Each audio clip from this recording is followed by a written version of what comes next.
স্বপ্নের metro rail কেড়ে নিল দুই সন্তানের বাবা আবুল কালামের প্রাণ। মাত্র 1 বছর আগেই পাশের পিলার থেকে খসে পড়েছিল এরকমই একটি বেয়ারিং প্যাড। বছর ঘুরতে না ঘুরতেই প্যাড খুলে পড়ায় চারপাশে দেওয়া হয় স্লিপ প্রোটেকশন, পর্যবেক্ষণের জন্য বসানো হয় সিসিটিভি।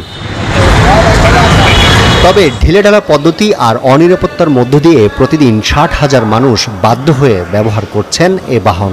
প্রতিটি স্টেশনে স্ক্যানার মেশিন থাকলেও স্ক্যানের কোনো বালাই নেই। টিকিট কাটা সত্ত্বেও টয়লেট ব্যবহারে গুনতে হয় অর্থ। প্রতিনিয়ত অরক্ষিত হয়ে পড়ছে জনপ্রিয় এ বাহন। মেট্রোর প্রবেশপথে নিরাপত্তা কর্মী নেই, টিকিট কাউন্টারেও ভিক্ষুকদের আনাগোনা। স্টেশনের প্রবেশপথে মানুষের মূত্রত্যাগ, ধুলা ময়লার কারণে অপরিচ্ছন্ন স্টেশন। গত 1 বছর মেট্রো কার্ড বিক্রি বন্ধ, যখন তখন চলন্ত সিঁড়ি ও লিফট বন্ধ থাকে।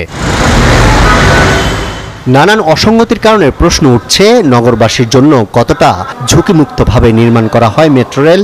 বিশেষজ্ঞরা বলছেন, নকশার ত্রুটির কারণে বারবার একই ঘটনা ঘটছে।